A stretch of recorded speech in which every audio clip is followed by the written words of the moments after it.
quarterback, in my humble opinion. You have to have thick skin. You have to have a short memory. Do you think there will be any lingering effects with Mitch, who is very inexperienced?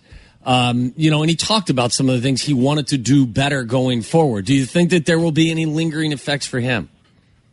I think Mitch is mentally tough. I think he has thick skin. What I was alarmed by yesterday in his very candid and forthright press conference is that this sounded like a quarterback who is still very, very uncomfortable in a lot of basic fundamental areas of playing the position at a high level on this level. He talked about having happy feet, about not fully being comfortable on when to let his legs take over and when to just sort of slide around in the pocket, keep his eyes downfield and make a throw. He talked about missing throws, easy throws. We talked earlier in the week about the one to Allen Robinson in the end zone from the 3-yard line, which is about as easy of a pitch and catch on a first read throw that you're going to get in this league. He talked about trying to find that balance between being conservative, taking care of the ball and understanding ball security, and understanding that to be a really good quarterback in this league, you have to know when to cut it loose and take a few chances. And so right now, Mitch seems to be on the wrong end of all of those things, and that would worry me a little bit if I'm a Bears coach or if I'm somebody on that offense, because now he's got a lot of different things to think about, a lot of different things to improve on, and that first game was shakier upon review than it seemed like it was in live action. And so I don't think it's going to be a mentally fragile Mitch Trubisky. I just think he's got a long way to go to be talented enough and capable enough to play at a winning level. Waddle mentioned the point. I think there was the quote, something to the effect of, hey, I got to remind myself that all we need is a field goal. Well, that's what I said, right, that I think Mitchell should have been thinking. I don't think Mitchell even said that. No, I thought he did in did the, he? Yeah, I think there was a bite about that. Okay. And like a lot of our response was, and Yurko, I think, even said, like, if you've played high school football, you should know that. It doesn't matter that you've only started 13 games in the NFL and 13 at college. That's something that everyone should know, time and place, when you're in the middle of that game. Well, I think the quote you're referencing was in relation to that still shot of the Trey Burton play that everyone has seen this week, where Trey Burton is wide open in the back of the end zone. Mitch is sitting there. That was first quarter, wasn't it? Yeah, that was early on. So that was what he was referencing there and saying, look, I know we need to get out of there with points, and I can't take chances that result in an interception in the end zone and take points off the board. But the thin line of that is, obviously, you'd rather have 7 than 3, and so you're going to have to develop the mentality as a quarterback to get some balls into the end zone, to not be so risk-averse that you keep points off the board. And so that's a big step for Mitch in the weeks ahead. It's something he's going to have to figure out. It's something he's going to have to probably make a few mistakes to get on the right side of. There are going to be some picks, but the coaching staff's going to have to reinforce that. That's okay. We want you to be able to have that confident mentality that you can make these throws, that occasionally they're not going to work out, but more times than not, hopefully they will. And so that's a big step for Mitch. Late in the game, I think that was a solid drive that he led to get them that last field goal. If Kyle Fuller makes the pick on the subsequent possession, we're praising Mitch for having his back against the wall and leading a drive that they needed points on and getting them. It's the thin line in the NFL, and that's what you live with. But I just think, with his own self-evaluation yesterday, it was clear that he's got a lot to work on, and it's going to be a bumpy road for the offense in the short term. It really is a delicate balance, because I was screaming, Dan, at the television. I'm like, throw it, Mitch, throw it, take the chance, throw it. But by the same token, I don't want him out there playing reckless, but you also do have to cut it loose. And it was funny because the watching him on Sunday night was contrary to what you guys, I think, saw all training camp, where Matt Nagy was saying, we like the fact, that Mitch is pushing it downfield, and it's resulted in some training camp interceptions. That's the approach that I was hoping to see at the end of the game, even if there is a mistake. The delicate balance between being too risky, but also at the same time knowing that you're going to have to take some chances.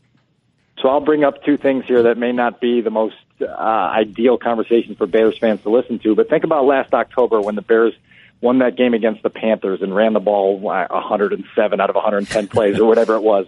And we were all talking about, are they coaching the risk-taking mentality out of Mitch? Are they being so conservative and so concerned with ball security that they are creating habits that are going to be hard to break in terms of him only prioritizing taking care of the ball and not understanding how to make plays when plays are there to be made? And then I'll add another on top of that and say, wouldn't it have been nice to take a few more chances in the preseason, in preseason action, to see what you can get away with and what you can't, and to try to learn from those experiences in games that don't matter and don't count.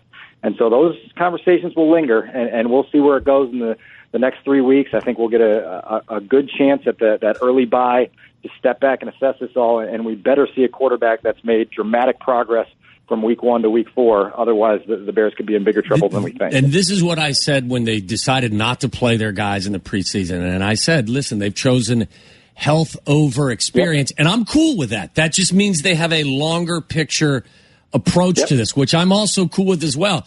I just thought, listen, if we find some of these moments where the experience would have helped, we all can't sit there and gnash our teeth and wring our hands, because that's part of the big picture approach that they've committed to. So worst case scenario for Matt Nagy, because he told us the afternoon of that Chiefs game that, listen, 30 snaps in this preseason game would not have made the difference in the result one way or the other against the Packers. And then they go out and they play a 1-point game against the Packers, and you say, man, there are 15 plays in that game that if they go a different way, changes the win-loss result of that game. And that's reality, and it is what it is. And so you can't go back, you can't rewind, you can't change decisions, but that's certainly a valid discussion to be had, and we'll see what happens in the weeks ahead to try to get this thing turned in the right direction. Dan, Meller found the soundbite that I was referring to about the last drive, and sort of the mentality. This is what I was alluding to earlier, not the Burton thing, but more of a mentality about getting down the field instead of the big play. So take a listen to what Mitch said, and then I want you guys to respond. I think I wish I would have had a little bit different mindset going into that. I was thinking, try to make a big play, like win the game right here. And it should have been, for me personally, I think just like stack completions, get one more completion, one more first down. And then once you get that first down, just another first down. And then if like we saw from the other team, you just dink it down underneath, a missed tackle could turn into a big play. So I should have had a more of a completion mindset instead of trying to do too much. And that comes from me. I just got to stay within myself, stay within the offense, 5 completions, and move it in the 2-minute drill. And it was a great learning experience. I don't think you'll ever get that exact situation in practice with the noise, the stage, and all that. So it was a great learning opportunity for me, and I'm definitely going to take it with me. And I'm itching for the next 2-minute drill in practice and the next game, whenever, to prove myself and get the opportunity again. But I definitely have a new mindset, and just take care of the football, but just move the ball down the field, and because we have plenty of time. But good learning experience overall. Did some good things, but definitely want to capitalize. My concern with that, having heard it the first time, is how. Again, I don't want to overplay this, but how could you not be aware of all of the fact that you need it was to get to the 35-yard line? That's what I was pointing out to you guys earlier, right? Yeah. I mean, how do you not have that mindset just as a natural quarterback who's 24 and having played at some point? And that approach, though, by the same token, is in direct conflict with how he played, because he wasn't pushing it down the field. He was one read, tuck, and run. So that's why I spent the whole afternoon after hearing it. And again, inexperience I'm not going to stress too much about it, but my head was spinning a little bit. I agree with you 100%. When I heard that yesterday, my eyes got very wide, because I thought it was a startling admission of inexperience, and I thought it was almost a startling admission of panic. That you got in this moment where the moment got too big for you a little bit, and you were trying to do too much because you felt that you had to, and you didn't understand that, listen, we've got more than 2 minutes to go. We've got 2 timeouts. We only need to get a field goal. We only need to get, I think, about 45 yards to get in range for Cody Parkey. You can bite that off little by little very easily without feeling intense anxiety.